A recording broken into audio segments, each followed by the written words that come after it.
Hello everyone and welcome back to a brand new video. Hope you guys are all doing well.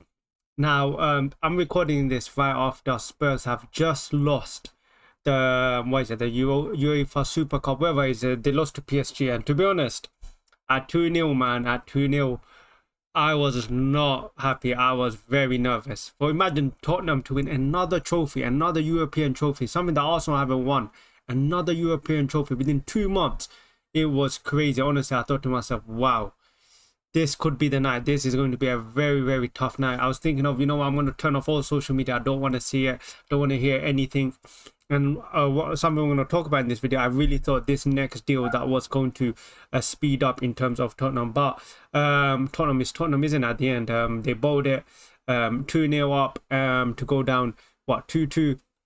And I think I know I'm saying bowler, but I think the thing with Tottenham, look, they're going to be a decent side next season. They're not going to be as bad as they were last season. Thomas Frank is going to be a good. I don't know why I'm talking about Tottenham. This is okay. Forget that. This is not about Tottenham.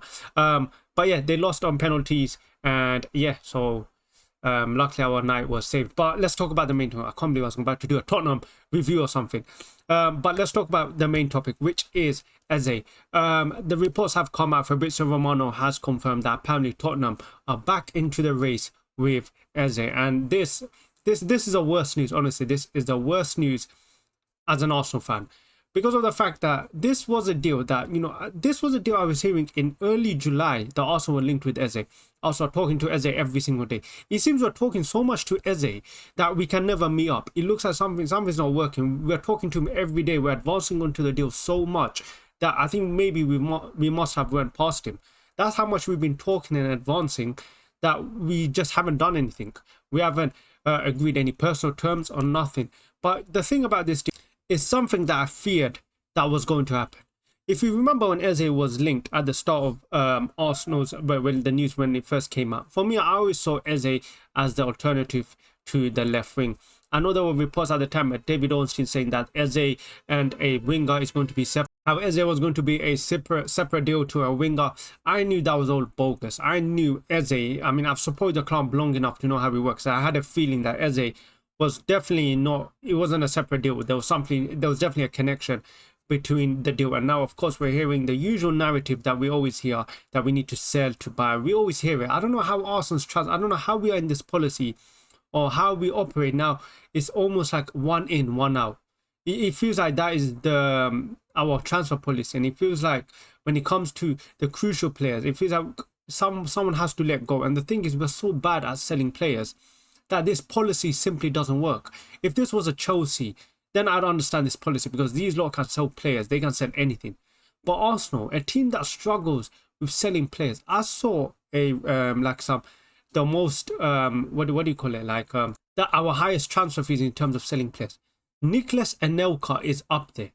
I don't remember when his deal was, but that he's still up there as the second most expensive sale we've made. And it just shows you, for a club that's had so much talent to come to the doors, how we are so bad at selling players. And for a club to operate in this one in, one out with such a poor selling strategy, I don't know how it makes sense. I don't know how you can use this strategy. And the thing is, we are less than 4 days away from the start of the Premier League, and we still have not sold any players.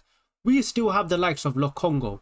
We still have the likes of Zinchenko, Reece Nelson, Fabio Vieira. These players still in the team. I don't know how we've got here. Like, it seems with Arsenal, we don't push players enough to move. It feels like everyone's just happy to stay. It feels like there's that family culture, and understand you want to keep everyone happy, but at the same time, there has to be some level of expectation, isn't it? There has to be some sort of balance where, look, we're trying to win the title, and the way to win trophies, if you want to get back to the top, the truth is you have to be ruthless.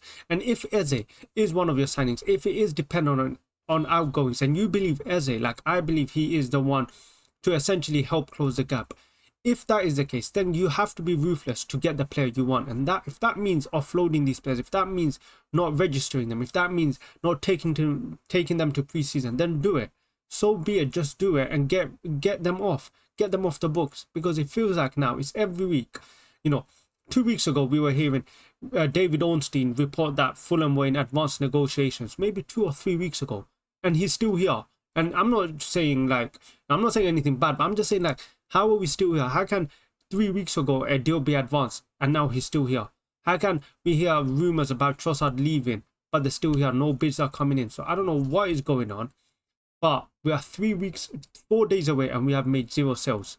And this is a very bad sign because, like I said, the beautiful thing about Arsenal this season, one thing that Arsenal fans will be able to know from this season is we'll be able to know where we're going to finish in the Premier League simply by that left-hand side.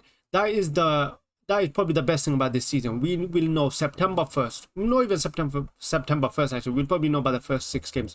But honestly, by September 1st, we will know if we are going to win the league title simply because of that left-hand side. That left-hand side is so dysfunctional that we need major overhaul on it, major overhaul. And now, of course, David Ornstein is now saying that apparently Eze is not seen as a left winger. He's seen more as a cam, and with Ethan signing a new deal, he sees that Eze might be less in terms of priority. And for me, I've seen Eze. You've seen Eze play in the Community Shield, playing at that almost that left wing, and he plays good. Like, you're telling me, you look at our left wing options, you're telling me Eze is not as good, just as good as those, and not even just as good, probably better. His decision making, his Premier League proven. He's 27. He's in his prime. This guy is in his prime, and he wants to join Arsenal. But still, we have not done anything. We're still trying to offload players. And like I said, if you're trying to offload players, offload them. Why are we still doing these pre-season tours? Why are they still on the bench? Like, if you're trying to offload them, force them to leave. I just don't understand. I think sometimes there has to be a bit of a balance. And I think right now with us, I think we lack that balance. But in terms of Eze, look, I know a lot of fans are getting frustrated, or potentially getting frustrated. Why is Eze entertaining Spurs and everything? And I think a lot of fans just forget the fact that football is a very short sport. Like, these guys are playing for 10 years or something. Eze, he's 27 years old. He's not just going to wait around for Arsenal to make a deal, okay? At the end of the day, they're professionals. If a club comes in for them that's better than the current situation, they're going to leave. What is he supposed to do? Just wait for Arsenal to somehow come through? And that's not even guaranteed. Now, we don't know what's happening. You're seeing the rumors of it being dependent on outgoings. And guess what? And last time I remember, we are absolutely rubbish when it comes to selling players. So look, I understand Eze's position. Look, it clearly looks like this is a deal that Arsenal if they want to, they can get done in terms of personal agreement. Look, I believe Eze will choose Arsenal, but at the same time, if Arsenal don't move for him, what is he supposed to do? Like, he can't just join a club if the club doesn't want to sign him. So I don't know, man. But if he does go, honestly, that would be honestly one of those transfers that I would probably be so upset about, because of the fact that I think he literally fits Arsenal. He's so perfect for Arsenal. He's that type of player that we're missing, that maverick, that X factor that we simply don't have, that the unpredictability that we lack. And it would be so upsetting if we don't sign him, because I look at the market and realistically, who is out there?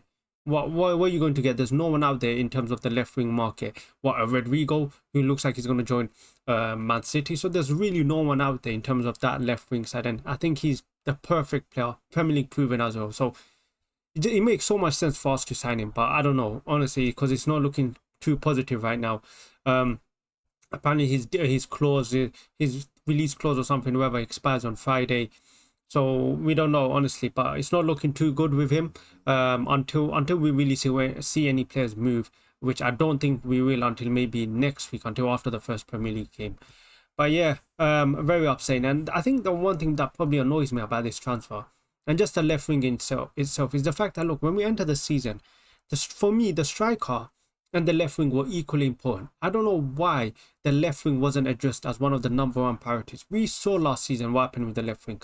The thing is, Trossard and Martinelli are both so inconsistent that we can't rely on any of them for the full 38 games. They're hot and cold. And what we needed someone as good as Saka on the left wing. And I'm not saying Eze is as good as Saka, but I'm saying we needed someone of that level. We needed a winger that can, relieve the pressure on Saka. And because our left-hand side right now is so poor, we needed someone there with some bit of quality. And Eze would have been the perfect player. And the fact that we spent 50 million on a Madueke beforehand, like, I don't understand that. I understand, look, you need a backup for Saka, and I heard everything everyone is saying. But the fact is, I think a left wing was more important. An upgrade on our left wing was more important than a backup right winger. That's what I believe. And I think, look, you are more likely to win the league with a better left winger than a backup right winger. So I think that's the simple truth. So it just doesn't make sense. I don't know why we're prioritizing different deals when it's clear as day what our issue is. But yeah, I don't know, man. Honestly, maybe I'm just waffling. But yeah, let me know in the comments. Make sure you like, make sure you subscribe. Do you think we'll still sign him? Like the video. Catch you guys next time.